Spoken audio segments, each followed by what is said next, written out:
Alright, today, back in the kitchen, we're going to make shepherd's pie. Start with some ground beef that I got on clearance. Took out of the freezer yesterday. Some potatoes, because I mean, you got to decide how many potatoes you want to mash. Let me cut the potatoes, get them in the pot, get the meat frying, and then talk about the next process.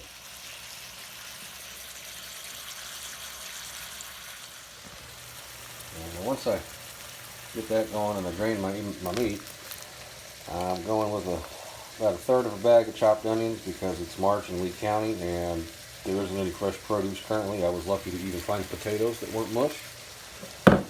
And I'm going with a can of this. Tomatoes, corn, and lima beans. Not even going to drain this. And that's going to go straight on into the that and let it reduce for a while.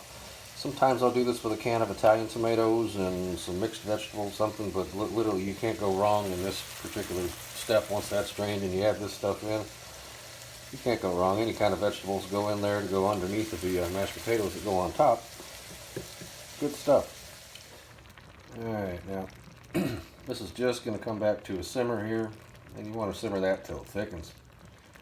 20 minutes, half an hour, depends on how hot you simmer it. I simmer it about there. About this time, you're getting close on your potatoes here. The skins are probably getting ready to fall off and they're starting to break. So you ask what I'm going to put in my mashed potatoes. Whole milk, half a stick of unsalted butter, some French fried onions, and some of that to add a little depth of smokiness to them.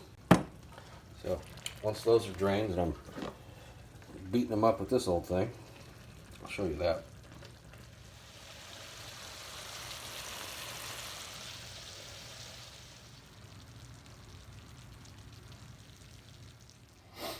Alright, once you got those potatoes good and creamy.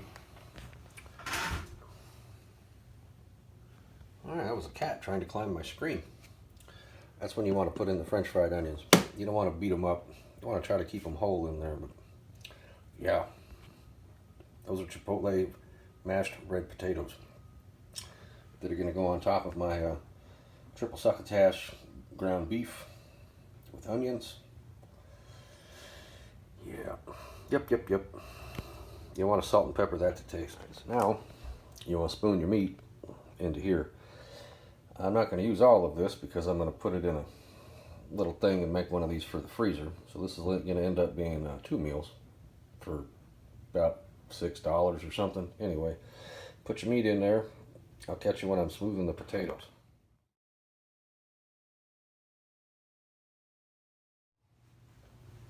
Alright, there's that.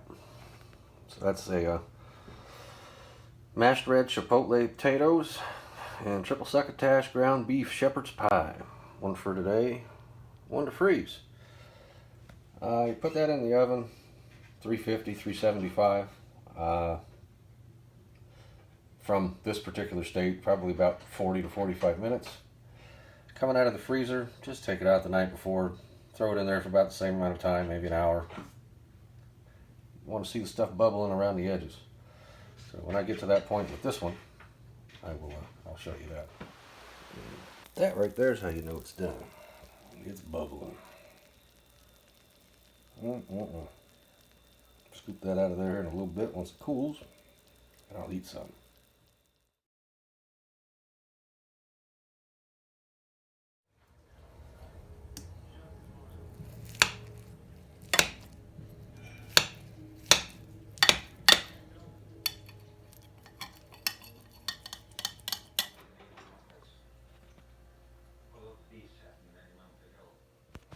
Alright, so you got your mashed red potatoes with the skins on, because why not?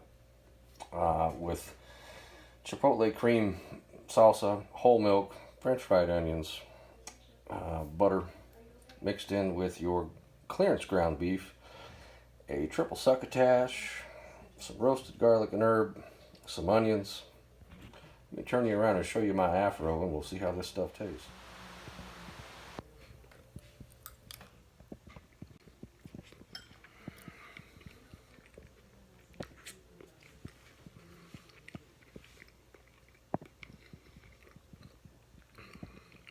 Nope.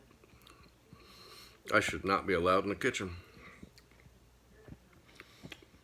That is a triple succotash, chipotle red potato shepherd's pie. You should try that. All right, so there's the wife's portion. Let's be honest. Many fillings.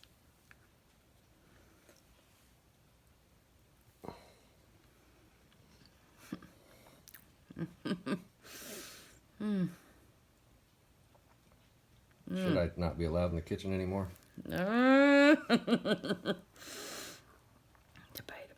Oh, food, not debatable. Oh, shit. There it is, folks. Chipotle red potato triple succotash shepherd's pie.